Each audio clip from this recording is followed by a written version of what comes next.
I am Heidi Benjaminson, your host of Confidence Coaching, a podcast for mothers of teenagers who want to replace worry with peace and hope.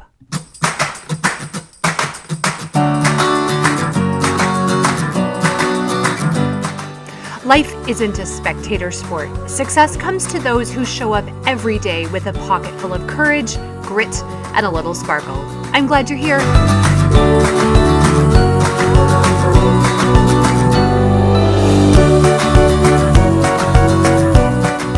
Hello. Welcome to episode 130, Empathetic Responses. I'm glad you're here and welcome to my new listeners. Hit subscribe so that you can get new episodes each week, and check out my YouTube channel for short videos that I'm uploading for most episodes to add some examples to each topic and to just give you examples of how to immediately apply these tools.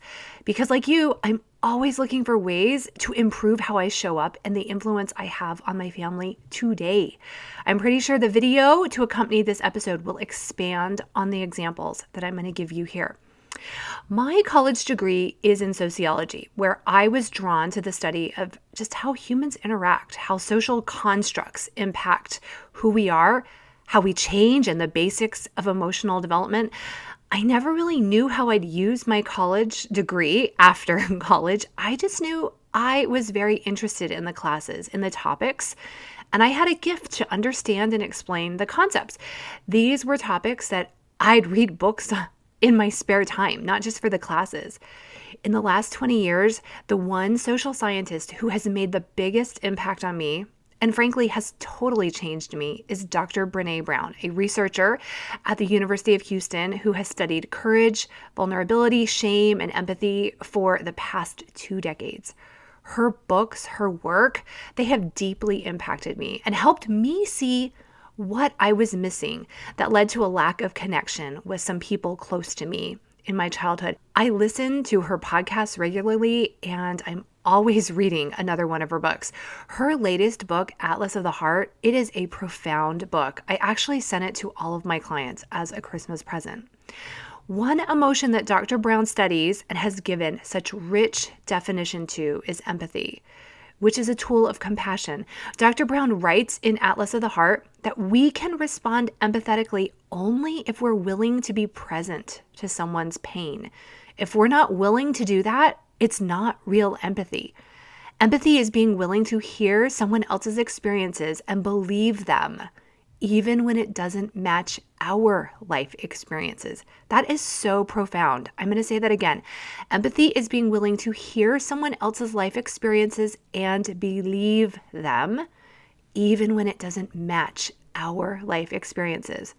So if we have never been sad because, let's say, our pet rat dies, and a friend says that they are super sad because their pet rat died, empathy is being willing to acknowledge that it might be sad if your pet rat dies, and that this friend isn't wrong to feel this way. If our teen tells us that they're very anxious to give a speech in school, and we have no problem, or we've never felt anxious when speaking in front of others, empathy is accepting and allowing the experience of our teen, that it is real and it isn't wrong. They will experience life different than we will. Now, while this concept sounds simple as I type it, really this is an incredibly hard skill for people to recognize. And it is so important, and this is work that we really need to build on. Our lower brain has a hard time realizing that other people are different. It thinks that differences are bad. Empathy requires confidence and higher brain muscles that are accepting and loving of who we are, sees our deficiencies, and connects our vulnerabilities with those of others. And it's okay with the pain of other people. Remember, on default, our brain thinks that it's a problem if other people aren't happy. It wants to fix or judge or shame. And all of this creates disconnection. I realized in some very key relationships in my life, my experiences were not met with empathy. So I felt unsafe in any negative emotions, or felt broken and shame in just normal humanness and shortcomings, which drove me to perfectionism. Empathy is the primary tool to unravel perfectionism. So if we can employ and build relationships with our teens using empathy, we have a powerful way to pull them away from the trappings of perfectionism. Empathy is the fuel for connection. And we have no relationship with others if we have no connection. There are several phrases and responses we can give to our teens and others in our life. If we practice them, we can lay the framework for very connected relationships. Because with no empathy, there is no relationship or connection, like I said before. Now, empathy is not sympathy, and Dr. Brown has a great YouTube video explaining the two. I will link it in the show notes on this episode page. Sympathy is, I see you in your pain over there, and I can't relate in any way to how you feel. Where empathy is, I see your pain, and on some level, I know what you're feeling, and I can relate. When a neighbor is distraught that their dog died, sympathy is, oh, that must be terrible, but can't you just go buy another dog? Empathy is, I'm so sorry. I know Fido was a loved member of your family. How are you all doing? Sympathy creates disconnection and it pushes people away. The neighbor doesn't feel safe talking about their pain when our response is to fix and invalidate their pain. Empathy says, I see your pain. It creates connection by emotionally drawing people closer to us.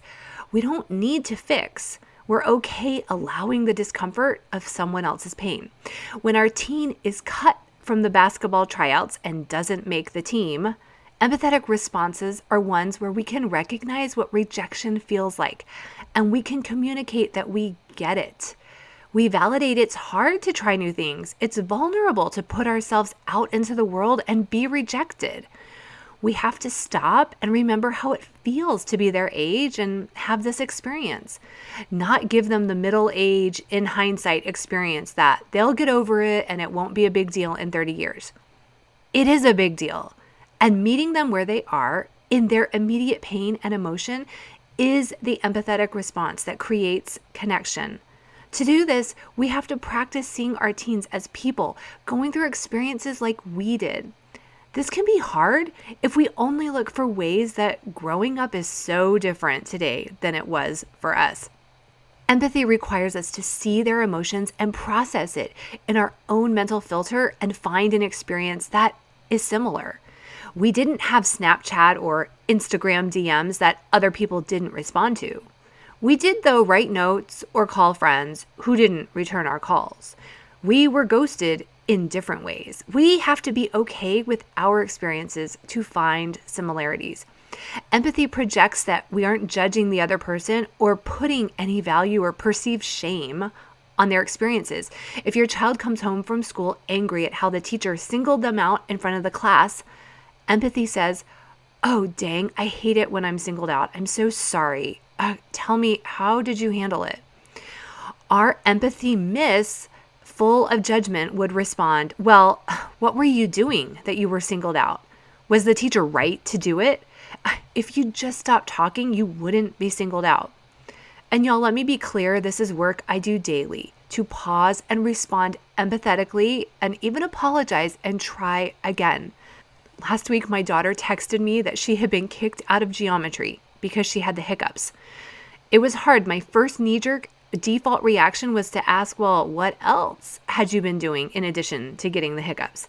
Luckily, since it was over text, I could pause and I wrote back a response that saw her. I just asked questions about where she was and I said, well, that stinks. I then asked a few other questions. She moved through it. My questions allowed her to stay connected to me and to not feel judged. Now let's pause and ask ourselves, in general, do our kids text us or call us for validation and empathy? Or do they text us wanting shame and judgment? And when they want answers and advice and solutions, they usually tell us that they want to know what we would do. Otherwise, they usually just want to talk and they want us to listen empathetically. One empathy miss that feels like gaslighting to me is when we minimize pain that people share with us or give them ways to avoid the pain. Years ago, as I was grieving the death of a friend, someone asked how I was and I responded that I wasn't doing well. And they replied, well, you just need to get over it. I know they didn't have the intention of misconnection, but I felt very unseen. I always remember that experience because I want to correct the ways that I've done that myself unintentionally to my children and friends. We do this in subtle ways. Maybe we tell our teens that they're exaggerating, or we tell them that they're doing great and everyone loves them, so they shouldn't feel bad that they weren't invited to the after prom party like their other friends were. These responses tell them, I don't see you, and you shouldn't feel the way you're feeling. It seems useful to want to cheer them up, but they aren't seeking that. Cheering up will naturally come after we sit with them and validate their pain and empathy. It's useful to ask others as they start to share pain with us if they need solutions or if they need us to listen. I was on the other side of this a few weeks ago when my dad called me and he said, I just need you to know what I'm going through. I don't need solutions. I need you to empathize with me and share this experience with me. I was so glad he said that. And about 20 minutes into the conversation, I found my brain offering solutions, and he stopped me. And again, he said, I don't need solutions. I need you to know how hard this is. And I said, Dad, you know what? You said that before, and I'm glad you reminded me again. I am here to listen to it all. He had the emotional maturity to know what he needed and to ask for it. Our kids and many other adults, they can't do this. So we have to be aware of what they need and tailor our responses to offer what will create connection and a deeper relationship. When I offered my dad solutions, it's a way of saying, I can't hold space and see your pain. I'm uncomfortable with it. Although that isn't the intent at all. This is how it's received when someone's hurting, and often they'll just disconnect and distance themselves from us without offering an explanation. And we don't want our teens to do that. Recently, my college son called and was sharing how hard a class is and how the professor doesn't prepare them for the tests. I have no idea even how he has done on the tests, and it doesn't matter. My value and judgment, it's not what matters in this moment. His judgment and his perceived struggles and anxiety are what matter, and I validated how much it stinks to have a test on something the teacher didn't teach. At the end of our discussions, on his own, he told me the things he was going to do to take care of it. He knew solutions. Those came naturally to him after he felt seen and okay with his anxiety and stress. Much of Dr. Brown's work has been about the emotion of shame and how incredibly damaging this emotion is. And she has extensive research showing how empathy is the most powerful antidote to shame. When my daughter told me that she was kicked out of geometry with her hiccups, shaming responses would have been, oh, why are you always being sent out of the classroom? Can you please control your body and hiccups? Any response that sounds like, what were you thinking, will be a shaming response. And heavens, I know we all probably daily have that thought. What was this child thinking? We just can't say those thoughts out loud. We have to see them, tell them to a girlfriend, and move to a more connecting thought. The reality is our teens, they're not thinking with a fully developed brain. They have years to go to get this. Our kids already default to thinking something is wrong with them. And social media gives them examples of how they may not be meeting the standards of the world. We have to learn to stand in our calm and connection. And when our child says that they ran out of gas, even if they were reminded many times the day before to fill up, we respond, oh, dang, I hate it when that happens. It happened to me once. Are you safe? Or how did you get the gas for that car? As my kids have made some small and some big mistakes, my husband and I have made a huge effort to connect with our kids and let them know that we were teens also, that we were not perfect, and that we understand some of what they're going through. In these very vulnerable situations with them, I work very hard to stay incredibly calm and focus on connection and love. Love and empathy sound like, I am here for you. We will get through this. However you're feeling is okay, and it's how you should feel. It will pass. I never say, you've let me down.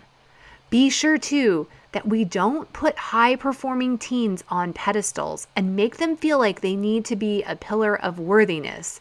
That when they show imperfections, that in fake jest we say, "Oh, you've let me down. You only got a 98 on that test." This feels icky. I disconnect from anyone that I think is falsely putting me on a pedestal, and I work to make sure I don't expect anyone else to be perfect. Connection happens between people who can see shared human experiences. More than anyone else on this planet, our kids want our respect and they fear disappointing us. Empathy will be the fuel for mutual respect. One last empathetic miss is when we engage in comparative suffering. Pain is pain, and all pain is worthy of being seen. A broken arm is treated in the ER even when a heart attack comes in the same night.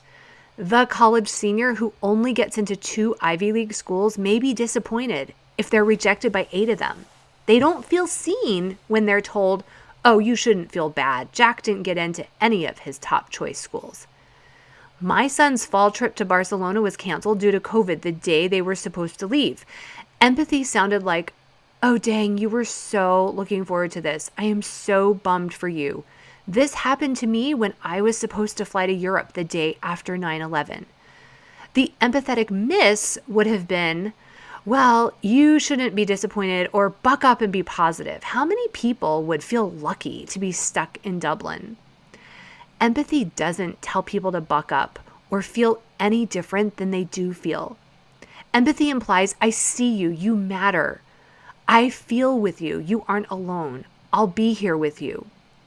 This helps all of us feel like we belong. This creates connection, which is the healing balm for our souls and the threads that hold our relationships together. So work with me to practice these empathetic responses when our teens come to us. And with each response, know that we are laying another brick in the foundation of our relationships. That's it for this week. If you would like personalized weekly private one-on-one coaching to learn how to build a solid relationship with your family, sign up for a consult call at HeidiBenjaminson.com. A confident mother is the greatest gift to her family, not a perfect mother. Our families want us to feel confident, anchored, and calm. I can help you uncover this version of yourself. Have a great week.